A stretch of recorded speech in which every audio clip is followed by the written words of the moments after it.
Hi, Ambassador Emmanuel Mwamba. You are one of the leading members of the main opposition party in Zambia, the Patriotic Front Party.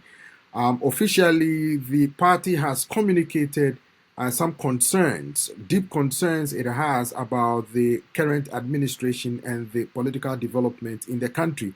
You have sent a letter to SADC expressing deep concern about what the party described as undemocratic practices that could destabilize the country.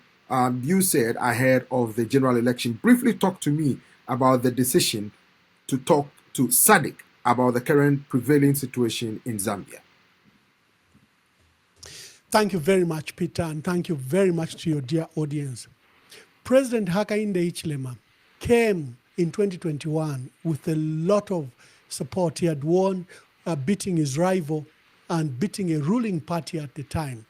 He was coming from the opposition, and he beat the ruling party's candidate, Dr. Edgar Chagwalungu, by over 1 million votes. And young people especially fostered this vote. He came because there were issues were coming from COVID, the economy was suffering, and he presented himself as Mr. Fix-It. That was his other name, that he will fix everything. He decried that democracy was under threat. He decried that the rule of law had been thrown out. He decried that the economy had collapsed. He decried that there were human rights abuses. He was received very well in Washington, in New York, in London. He addressed the EU Parliament. He was being celebrated across the country. It didn't take long, as soon as he assumed power, that his true colors, that power will reveal his true colors. And his true colors the last 4 years are terrible. The economy is on its knees, far worse than he found it in 2021. The extensive abuse of human rights. I'm currently in exile because I've been arrested, brutalized, given fictional charges. I'm currently, in exile. My colleagues are either in prison or they are facing charges. There is no single leader, I think other than one, out of 13 major political parties that is not facing this charge or another. He has banned political activities. We have not organized. We have not held any public meeting for the last 4 years. Any attempt to have any meeting has been thwarted and stopped by the police, claiming that there was a sense of insecurity in the country, claiming that we were abusing the Public Order Act. Now, talking about stopping the activities of the Patriotic Front and other political parties, the police recently came out through its spokesperson Ray Hamonga that it's not true, and that the police, as mandated by law, when parties notify them of their meetings, they give the go-ahead. And then these political parties, including the PF, postpone on your own. So you cannot blame them for deciding not to hold your meetings when they give you the go-ahead to do so. How do you respond to that? That is not truthful. That is not true at all. Various international human rights reports have cited the abuse by government of freedom of expression, freedom of movement, freedom and rights of our people, and civil and political rights of political parties. The United Nations Human Rights Council report had to even send a special rapporteur, issued a condemnatory statement on Zambia. Even after investigations, they established that government was fostering a dictatorship, was in a process to destroy our democracy, that the judiciary was being interfered with, that parliament was being interfered with. And the largest political party in our country, the Patriotic Front, was being stolen by President Hakainde Hichilema. There have been other reports, like the United States country reports, from State Department. The country report for 2023 for Zambia, 2022 and 2023, have all revealed how we have quickly sunk away from issues of democracy, the rule of law, and this wanton abuse of democratic institutions by the president. He has weaponized law enforcement agencies to tackle just former ruling parties. He's been very vengeful, very with wanton, wanton abandonment. He's been very careless in ensuring that his hold on power is not compromised, and he has abused institutions from law enforcement agencies. We are arrested willy-nilly at every excuse, whatever we write. Many of us are facing cases of freedom of expression related to speech. Those are our major offenses. The current Secretary General of our party, Honorable Raphael Nakachinda, is in prison, again based on nothing else but speech offenses. The UPND government has dismissed these allegations as unfounded and malicious, and attributing your party's internal troubles to their own, quote, immaturity in leadership and lack of integrity. So basically, the problem is yours, and you are making the problem, and the leadership of the party, the government blames for causing your own problem, internal problems, and not that of the government. What say you? Clearly, every stakeholder in our country has dismissed that assertions by the president, because the evidence has been very glaring that this is a state house project. The PF has its own internal wrangles, like any political party, like any family, and we are capable of resolving our issues. However, the crisis we face is that these problems are imported by State House, by President Hakainde Hichilema, who's been scheming to steal, kill, and destroy the largest party in our country. He's stolen seats, blatant theft of parliamentary seats. He has coerced or used a stick in attempting to ensure that he has a majority in parliament. The allegations that we have raised to the SADC Secretariat are not different from the letters that have been written by the Zambia Council, Zambia Conference of Catholic Bishops, the Council of Churches in Zambia, the Evangelical Fellowship in Zambia, by other stakeholders like the Law Association of Zambia. They've all decried, first the violence that has re-emerged in our politics, the abuse of state institutions by the president and his government to attempt to disenfranchise the Patriotic Front and other critics, the numerous arrests that have been conducted on literally every critic and activist and politician, especially major political personalities in our country. These are documented not by Emmanuel Mwamba, but by the various stakeholders, local and international. The excuse that these are domestic matters in the PF internal wrangling does not hold true. We have a constitution. It defines how we go to conference, how we elect our leaders. President Hakainde Hichilema organized some conference, immediately gave it public attention by unleashing ZMBC to cover that illegal conference that was not attended by any member of us. Our institution and structure of the constitution is very clear. We have to give 30 days notice for such a conference to take place. It has to be called by us, the leaders' central committee. It has to be held by us, the leaders. We have to convene the meeting of our members drawn across the country. None of that happened. A gathering, motley gathering of individuals, some even identified as members of the UPND, held it. And President Hakainde Hichilema deployed one of the largest number of security we've ever seen to a political activity. Over 200 officers encircled Mulungushi to ensure that that theft of a political party took place. Since then, we have seen how he has legitimized that process by recognizing individuals outside our party, those that we've expelled, to purport that they are current leaders of the Patriotic Front. Now, Emmanuel Mwamba, so let me ask you this. Let me ask you specifically, what does the PF want the SADC, the Southern African Development Community, to do to address some of these concerns you've enumerated in your official letter or the party's official letter to the region? So there is a SADC treaty signed in 1992 in Windhoek.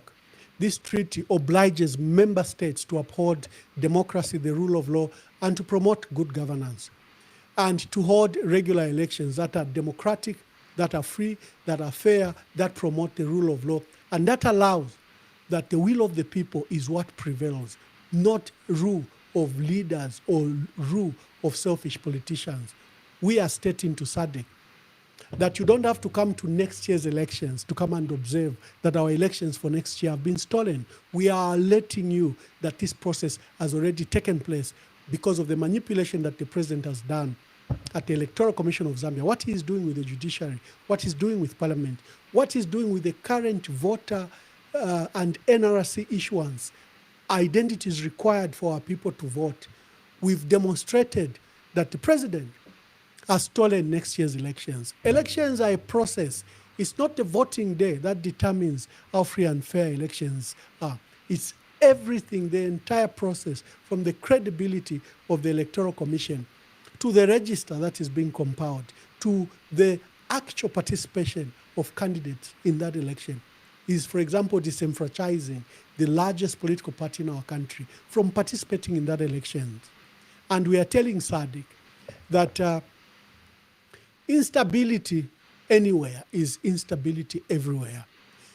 Any student of politics will tell you that the states, governments and states don't just fall to either coup d'etats or to collapse of democracy overnight. It's because of these actions that disenfranchise our people from talking, political parties from having legitimate participation in civil and political rights as guaranteed by the United Nations, by all human rights organizations across the world. These are inherent rights we have to participate in the governing of our country. President Hakainde Hichilema is systematically taking that away. He has enacted some of the most oppressive laws under the guise that is making cyber laws and cyber security. And most of the laws have nothing to do with cyber crimes and cyber security. He has imported offenses of hate speech, criminal defamation, sedition into a cyber law, something unheard of. A cyber law should deal with cyber security and cyber crimes. In this case, that law has 90% offenses against speech, offenses, to criminalize, association, freedom of association. I understand that, but the government, through Information Minister and Chief Government Spokesman Mwamba, has denied this, said people are free to comment, PF supporters and PF leadership go to radio stations and TV stations. They are free to express themselves and nobody harms them, and says that it is not true or these allegations are farcical because the state is not using state institutions like the police and the judiciary to intimidate or clamp down on the opposition. And these are just figments of your imagination after you fall foul of the law. Not you particularly, but those who break the law must face the full rigors of the law, they argue. How do you respond to that? It will be true, for example, if the concerns I'm expressing were not cited by independent entities like the church, like the Law Association of Zambia, and other institutions locally and internationally. So the defense by government that they're fostering democracy, that they're promoting the rule of law, that they're allowing, because we have over 150 radio stations, therefore there is freedom of expression. One of the things they've attacked is just exactly that they've diminished both the political space and the media space. Our democracy is shrinking and has shrunk terribly. Our people can't express themselves. I run a show. Nearly 90% of my callers would rather remain anonymous, fearing recrimination. Those that are brave are usually visited by the police just for making a call to a radio station or to a TV station or to a podcast. They are arrested routinely. The number of people that have been arrested relating to speech offenses are the highest we've ever seen in our country in the last 61 years. The president said he had abandoned criminal defamation of the president, But they've relieved an old law. We never saw that law in the last 30 years.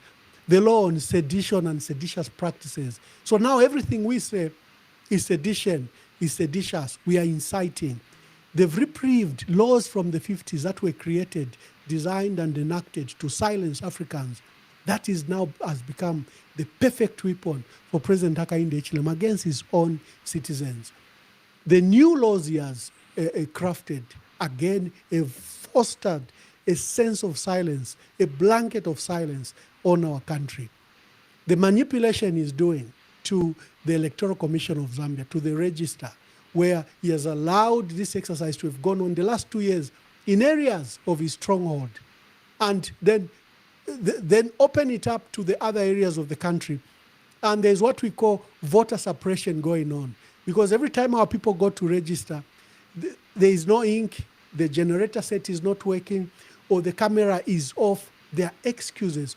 And the numbers are the lowest. For example, even in places like Lusaka, which has the highest population in our country, Lusaka has recorded one of the lowest voter registration in this exercise. So President Hakainde Hichilema, we are calling on SADC and other institutions that human rights reports have been written, the alarm has been given, and there is no change to the course. And we know where this course leads to. It leads to instability. It leads to the loss of peace and security. It leads to civil unrest. It leads to an area where you don't want Zambia to go. Zambia is renowned as a peaceful country. We've never been to war. We've never had a civil conflict. We've never had civil war. We've been held as a beacon of peace, not just in Africa, but in the world. We've had transfer of power from separate governments. Zambia is one of the few countries in Africa where an opposition leader can win an election and be given that election. It's not just enough to win an election, but you have a system that allows you to allow that even the opposition can win and take over the reins of power in our country, like President Hakainde Hichilema did. Those are the principles and elements and democratic institutions that he immediately took over power, that he attacked. So he has now destroyed those institutions, and I can tell you, Peter, they will take many years to rebuild. He has done it in all manner, from institutional attacks to only appointing people on tribal or regional lines, his own people, to run democratic institutions that are expected to be independent. What is happening in Zambia is a matter of deep concern. Peace is lost piece by piece. We shouldn't allow Zambia, which is a beacon of peace, to lose that peace by the actions of President Hakainde Hichilema. Yeah, Ambassador Emmanuel Mwamba, thank you very much for your thoughts and the concerns drafted in the letter to the Southern Africa Development Community, or SADC. We will continue with this conversation, and we wish you the best, and we wish Zambia the best. Thank you, Peter, and thank you for the work you are doing. God bless you, and God bless Zambia. God bless Africa. Thank you. Thank you.